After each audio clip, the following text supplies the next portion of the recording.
Hello and greetings. I don't know what time of day you might be listening to this recording, but I wanted to share with you this recording as we enter the next week of our CSP 101 class. I'm excited again to have this time to share with you about what CSP is and how to make the best of this particular adventure you call going to the University of Michigan. I realize that this is a very I hate to use the word unprecedented, but a very difficult time in many of the students' lives. I know that the GSIs are on strike, the dining hall people are talking about going on strike, the RAs may be on strike, that there's a lot of uncertainty around what's happening on our campus with faculty and staff. And so I know there's a lot of uncertainty. And what I want you to do is to try to relax as much as you can in these particular situations. I want to remind you some things I'll talk to you later on in this class is about how Michigan has always been at the forefront of change in higher education, and how you want to respect that and value the fact that you are here. But I do know it presents great difficulty for you. So I do want you to know if you have questions, please feel free to send me an email and we can answer those questions. I am amazed at your responses to the article I sent, the article by Lemonson, which is an old article, but it always reminds you of what your duties are. I'm amazed that you all had comments on that particular article, and I hope you are hearing what the author is saying. And I'm going to go over some of that today with you so that you might be able to apply what's going on here. So I think what I'd like to do now is share screens with you. What we will do is I will put the PowerPoint that I'm currently using here in the module, and this will be in the module labeled week 2 on our Canvas site. I'll put an announcement out when it's ready to go, and there will be a discussion post. The discussion post probably won't be posted until Monday, but that discussion post will be available for you to respond to.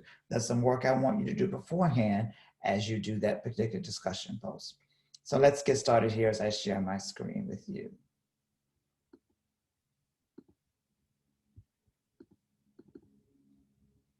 So again, I wanted you to go back to your toolkit. One of the things that we want to do here in CSP 101 is to provide you with the resources so you can be a successful student. I call it a toolkit. You can call it whatever you want. It's a list of resources that I believe and we believe at CSP will help you be a successful student here.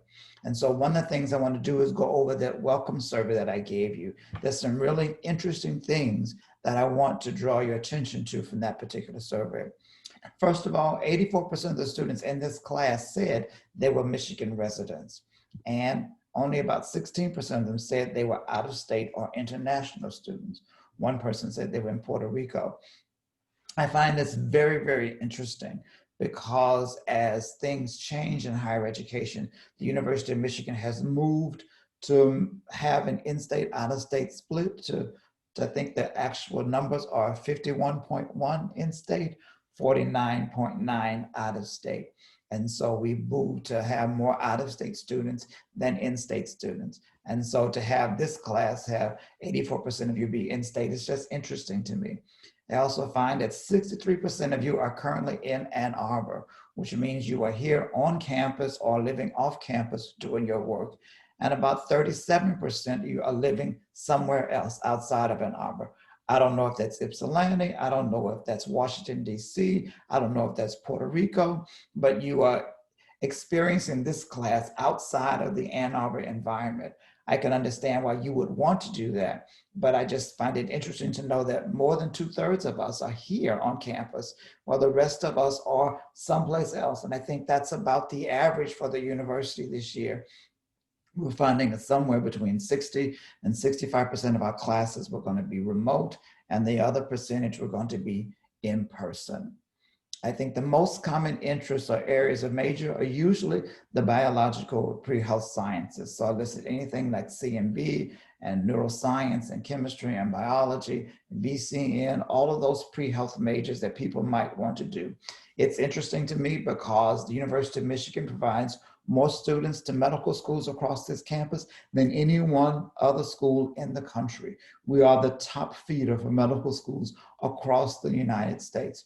And so you will find on those medical school career days that happen at the Career Center that we will have more than 120 medical schools on campus. Maybe this year will be virtual, but here to recruit students from the University of Michigan. We are among the top recruiters for medical school.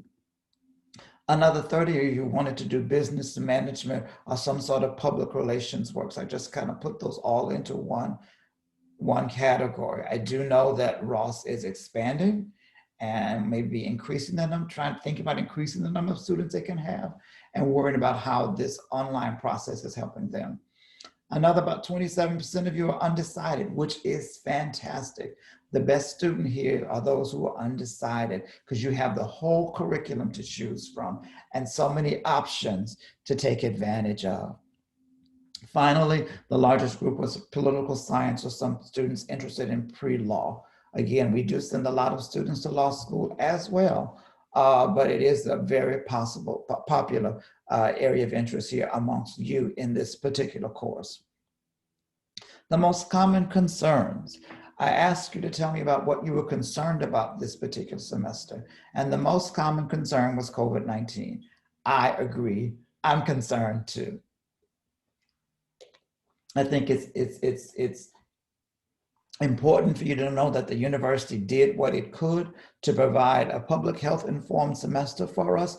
We're working really hard to meet all the needs of all of the people. And so the president of the university not only has to respond to the students and the graduate students and the faculty and the staff, but the people of the city of Ann Arbor are concerned with what happens here. And the people in the state of Michigan are concerned about what happens here. So he has a big load ahead of him, but there are lots of resources out there. So I hope you are wearing your mask and I hope you are being safe in this COVID-19 era.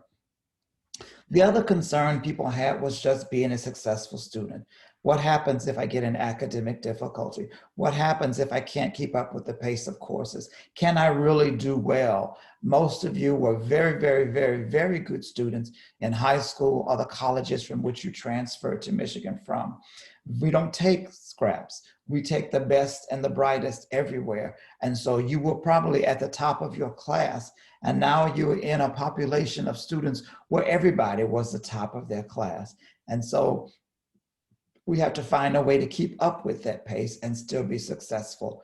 I hope that some of the things we share together during this time will help you feel like you can be successful and to manage the academic issues that come along.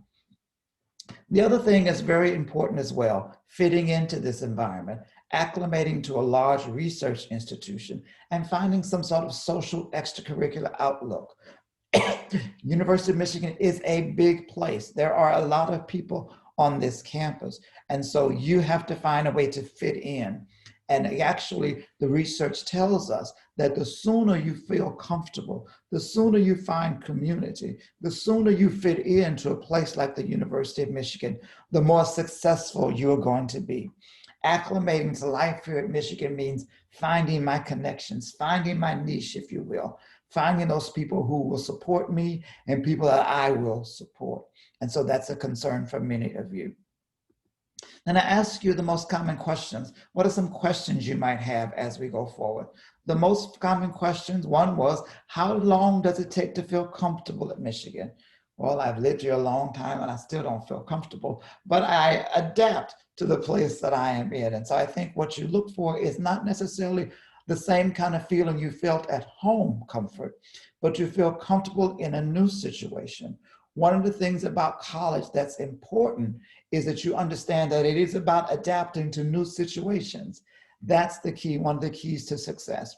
And so I think if you can find a community, the quicker you can do that, the quicker you can find that sense of belonging, those people who you support and they support you, the better off it's going to be. Usually that takes people a couple of weeks when we're in person. As we do school virtually, it may take the first semester for you to find a sense of ease with what happens at the University of Michigan. How do I fit into the social and extracurricular environment? That's a great question. The way you fit in is by putting yourself out there, taking the risk to speak to someone who is not like you, to having a conversation on the bus as you're riding around, talking to someone in class. If you're in a small group in one of your discussions, say hi, how are you doing? Extending yourself to someone else. That's the best way. The other way is to find one of the social organizations or clubs that we have on campus that you can be a part of. We have something now like 1,600 extracurricular clubs and activities on campus. You can find something that you are interested in.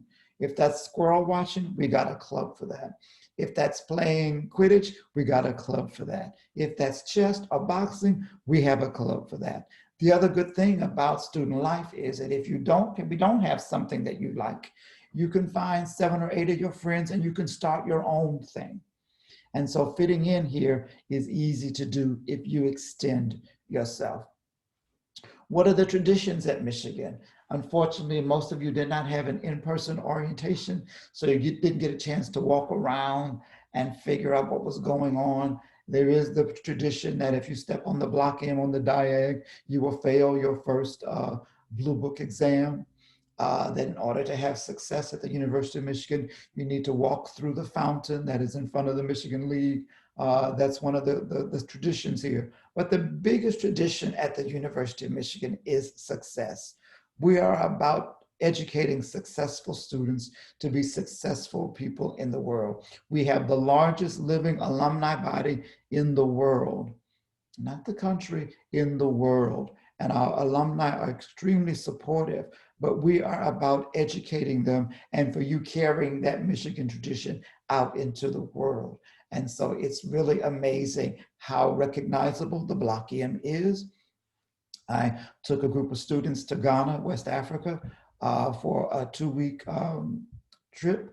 And when we got off the plane, we were wearing Michigan t-shirts, and someone recognized the Block M and told us how he got his doctorate degree at Michigan and took all of us to dinner. That was 42 people, took all of us to dinner that night because he recognized the Block M. So the tradition of success is real, and it is something you want to incorporate into your life. And will this ever feel normal? Well, I don't know what normal is to you, and I don't know how to feel normal. But what I do know how to do is make the best of the situation that I'm in. As a student, as a scholar, it's important for you to assess where you currently are. What do I have? What don't I have? What do I need? And where can I get those needs met? That's the best way for you to do, not to make it feel normal, but you to take a clear assessment of what you have and then act on what's in front of you. You will never, I don't know that we'll ever be back to what education was before the pandemic, but my belief is that we're going to be better for it as we go forward. So those are just some of the responses to that introductory survey I gave. I thank you all for participating in it. I'm going to use some of the other questions as we go forward in our term together, but I wanted you to see some of the results. I want to transition now and talk a little bit about your first job being learning and the article that Lemonson wrote that I asked you to read. There are a couple of things I want to highlight for you as we go forward. First thing I want you to understand, and that he says in his article, is that learning is a biological process. It's not a mental process. It is a biological process. I am a psychologist by training. I'm a cognitive psychologist by training. My expertise was in the area of learning and memory, especially very short-term memory. And so I got to understand the biology of memory, how the neurons connect, how the synapses work, how the chemicals are transferred from one neuron to another to make a connection. I've done brain scans so we can see which part of the brain is firing when you're reading, when you're singing, when you're talking, when you're walking, so that we can understand how the brain is structured. I need you to understand that learning is a biological process, and it's like a muscle that you exercise, and that learning takes time. It's not something I can just look at one time and learn and say, I've learned it. Maybe I see it, maybe I'm familiar with it, but learning requires time, and it requires time for those biological processes to work and to rework and to refire so that you can say that you've actually learned a particular thing. I don't know how you learned how to tie shoes, but that is an overlearned behavior. It's often difficult for me to tell someone else how to do it without doing it myself. That's because that learning has become second nature to me. It's a part of me. And it's only because I've tied my shoes at least twice a day for the last umpteen years. I ain't telling you how old I am, but the last 50 years or so, I've tied my shoes at least twice a day. But it's an overlearned thing. It's now a part of me. And that's because over time, the learning has become a part of my life and that biology of my body. Lemonson makes a distinction between understanding and learning. So understanding and remembering. So learning has these two particular categories. Understanding, I'm making sense of an idea. How does it fit with the other things? There's a thing that happens in our brain called pattern recognition.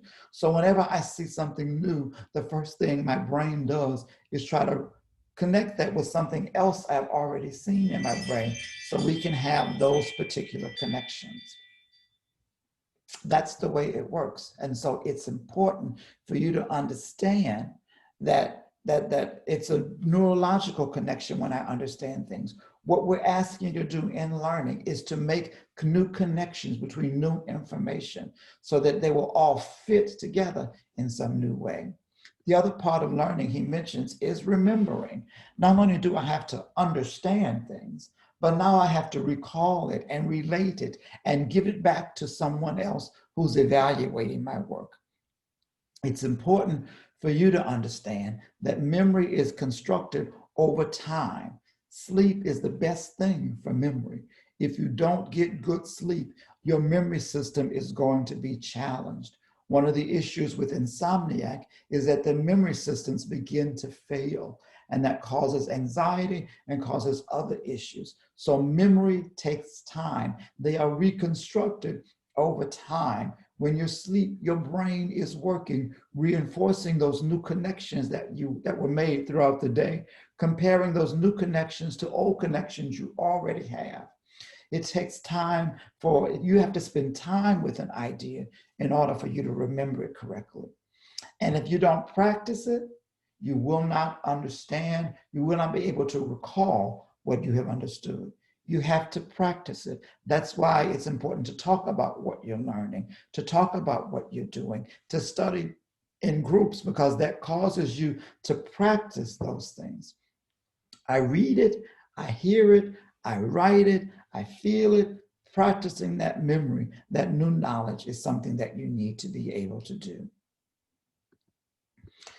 The second thing that Lemonson does is distinguishes between information and knowledge. And this is a very important concept for you as University of Michigan students to understand. Information is everywhere. Stuff is everywhere. Information, at the top of a drop of a hat, I can find something out. I can quickly Google anything you ask me and find out the answers to any question. I can find an answer. So information is everywhere. Knowledge is created. Knowledge takes that information that you gathered from different places and organizes it into some sort of real fashion, some sort of new container, if you will, some sort of new package, so that you have created some new connection between what you did and what you now know.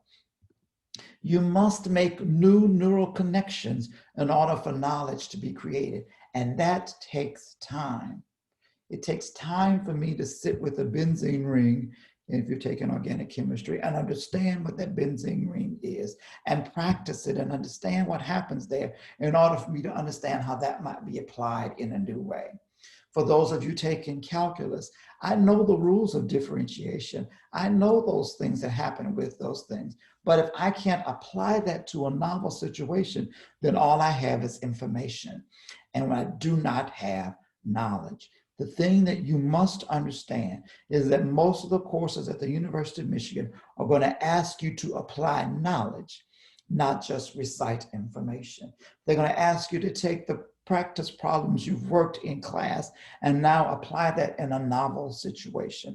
They're going to ask you to recreate knowledge, to make new connections amongst readings that you had to do. So you'll have political science courses or history courses that will ask you to read 7 or 8 different articles. And your job now is to connect them in some new way, to find the themes and to connect them, to create knowledge and apply that knowledge to new situations. We're all about problem solving and application and not just simply regurgitation of information.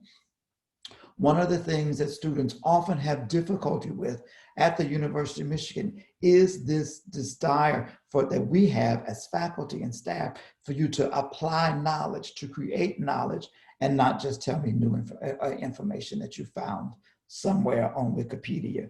We're not interested in information. We're interested in knowledge. And the sooner you make that connection in the work you're doing here, the better off you are going to be.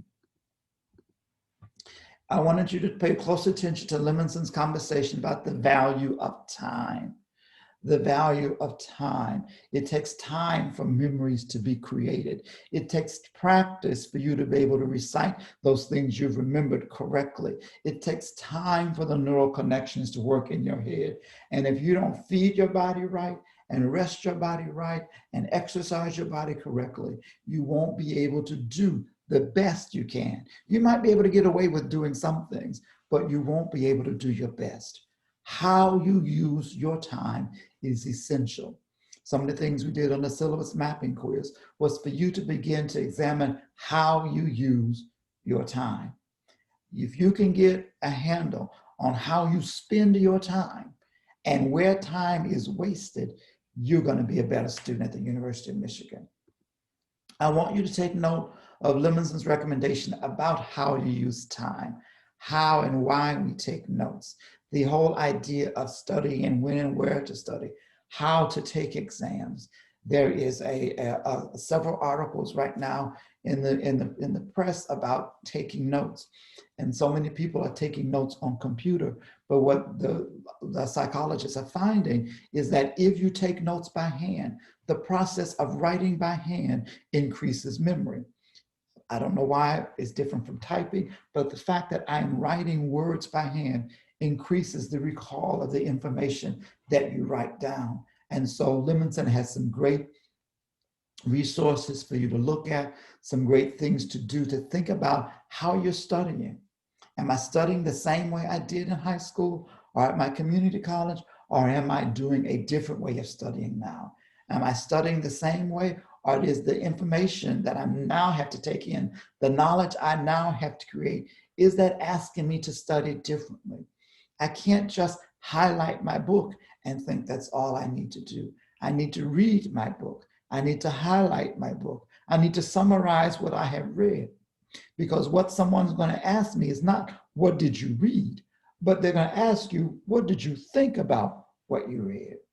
I remember my first class in graduate school, and the faculty member was a rather tall man. He was like 6'6" and very skinny. And what he did is gave us these articles to read.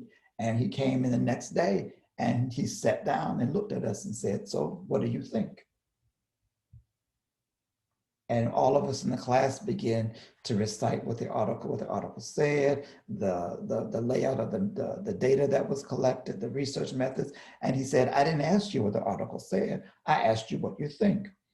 And so we started scrambling up and again saying, well, this is what the discussion of the article says, and this is the application. And he looked at us again and says, "I didn't ask you what it said. I asked you what you think. I'm interested," he told us, "I'm interested in what you think about the work I present to you. Is it good? Is it bad? Does it feel good to you? Does it fit with the traditional knowledge that we have? Is it something new or novel? Can you see applications of this? I'm not interested in what the article says. I've already read the article. I'm interested in what you think about it."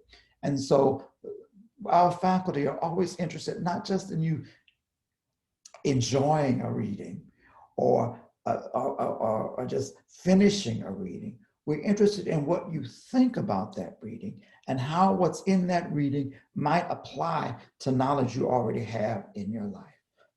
Excuse me. That's the way I want you to approach the readings that we have. Don't just say I did it because I did it, but I want you to think about it. What can I take and apply to the way I'm working, the way I'm studying, the way I'm managing my time? Those are things I want you to do. So for this week, I want you to do a couple of things. There will be a module that is dated September 14th in the Canvas site, and it has the readings and it has the work I want you to do. There are two readings I want you to do. One is called Brain Rules. It's from a book called by the same title, Brain Rules, and it's 12 things you can do to help your brain function appropriately. It is about the biology of learning, and so those are things we want to be able to do. The other short article, a fun article about strengthening the student toolbox. What can I do right now to make myself a better student? What can I do right now to learn and acknowledge what's going on around me, and how can I make a difference in the world around me? The second thing I have you to do is a time assessment, and I want you to use the days September 9th through the 16th as that 7-day period, and I want you to look at how you spent your time. I want you to actually calculate how many hours you slept, how many hours you spent going from place to place, how many hours you spent on social media, and so how many hours you spent studying. I want you to write those things down on that particular time assessment. And then there are some questions at the end of that time assessment you want to look at, but I will be asking you to respond to a discussion post that I'll put up on Monday that I want you to respond to after you finish that time plan. So I want you to wait until after you've done that 7-day time assessment. That will mean going back and remembering a couple of days back. But after you've done that, I want you to then look at your time over the last 7 days and then respond to that discussion post. I'll be asking you to respond to that post and to respond to at least 2 of the posts of your colleagues in class. I want this to be a good exercise for you, but a learning experience. What I want you to learn more than anything is that you have the tools in front of you to be successful, to overcome any difficulties, to keep up with the pace at the University of Michigan. You have the tools right near you in order to figure out how to be a good student and how to fit in this particular environment. And I want to encourage you to do those things. I will stop sharing at this moment and just remind you that my email address is delphon, DELFON, @umich.edu. Please send me an email if you want. I am behind in my email. There have been some things happening in my world that let me be a little behind in my email, but I do plan to respond to all of your messages. They're still in my inbox, and I manage my email to make certain that I respond to your messages. But again, if you want to have a time to meet face-to-face or video, just drop me a message and I can do that. Again, I want you to be successful. I hope that this information you can take in and use as you learn. I will see you again soon. Have a good one.